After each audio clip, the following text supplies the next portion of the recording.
Everyone dreams of boarding a plane to a far-off dream destination, but imagine the unequaled thrill of being in the cockpit as a pilot. The freedom of the skies, the command of a powerful machine. It's a dream like no other. Yet, for many, the soaring costs of flight school makes this dream feel out of reach. We meet Captain Nick Ngede, whose lifelong passion for aviation serves as a beacon of hope. As he wheels himself into this simulator, he is not only inspiring a generation, but empowering underprivileged kids to dream big and break this ceiling. Here is his story. Allow me to tell you, I was a pilot.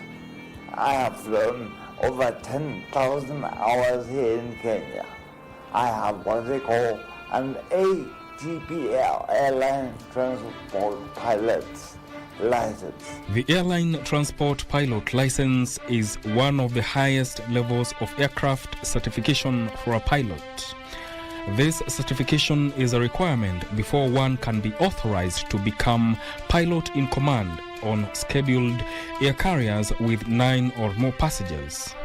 For Captain Nick, flying was something that he wanted to do since young age. It was indeed, as a matter of fact, I believe it is something that I would like to say 50% of the youth flying, it is in their heart.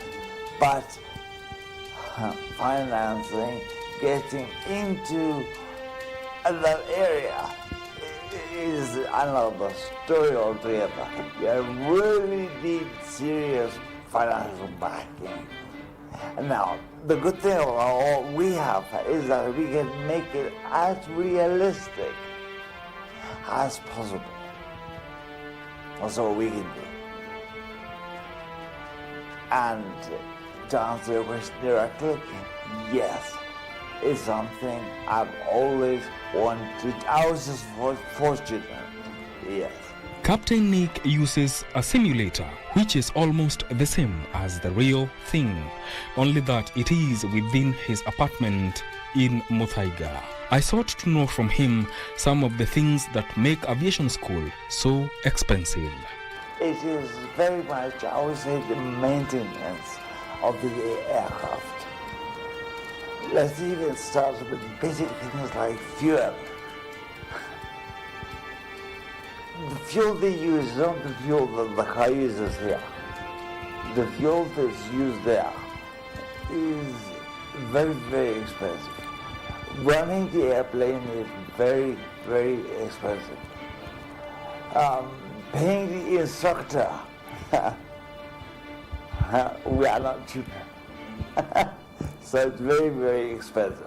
In Kenya and world over, flight school remains a preserve of the few, usually those who can afford the prohibitive costs. For instance, the costs in various flight training schools in Kenya range between 700,000 to 3 million shillings, depending on the type of the license that one wants to acquire. He is not teaching for a license, but rather giving people, especially underprivileged kids who want to get into aviation industry, a chance to experience and be certain that it is what they aspire to do or not. When a child walks away with a smile on his or her face, with her eyes or his eyes gleaming, I can sleep at night with a smile on my face. So to me, free is good. Free is, it makes the whole idea viable. His efforts open a window for people who have a desire to fly but would not achieve it due to the prohibitive costs. I felt I had to contribute to society. Now, how do you do that? How do I do that? One way was to be able to be given an opportunity to give my flying experience to people. That this could be your dream.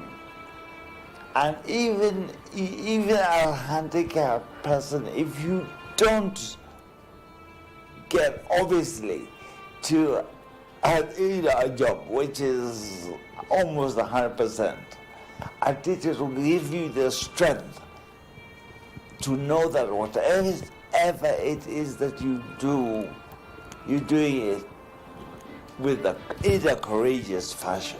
Captain Nick believes in inspiring underprivileged kids, which is the whole idea of establishing Samantha Flight Training, named after his daughter, Samantha.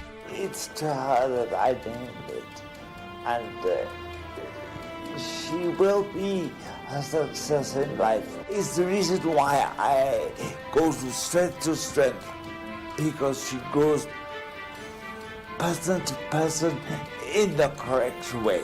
You need not have prior knowledge about aviation when joining Captain Nick's flight simulator, which is evident enough because I took a minute to get to try this simulator and experience the thrill of flying while still on the ground. It's the basics that you start with. Get into the airplane, understand the airplane. What is the reason you want to fly? Is it what we're doing, applying what you think you can get, you can achieve tomorrow? Are we on the right track here? And I get to see and get within an hour or so, I'm able to ascertain very accurately, is this the right thing that this person is doing? Or is it just an area that, oh my goodness, all children try? After retiring, Captain Nick used to offer flight instructions at a fee, but that changed after he had an accident which not only affected his mobility through leg amputation, but also slurred his speech. I had a bad accident on my head. I had brain injury and leg amputated, basically. Why I am encouraged to try and do better what I am trying to do here is the fact that to handicapped people out there, listen to me, life is not over. Even though this is something he would have made good money out of, Captain Nick decided otherwise, especially after his accident. It is because somebody has, if you have the opportunity, somebody has to do it. You must be in a position in life to give more than you expect to achieve. Let us give to people who have something to say, but they don't have the vocal strength to say it. Captain Nick has flown for AMRE for 5 years, helping people with no means, and in the course of his career, got to meet the former US President Jimmy Carter.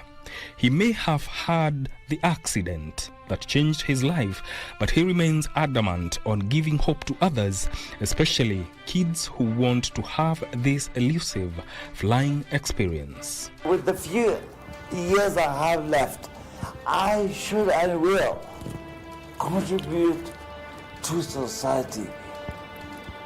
I have got to. His experiences in life and flying have shaped the way he instills hope to the ones he teaches. It is a chance to challenge oneself to spread the wings of ambition and reach the heights of dreams.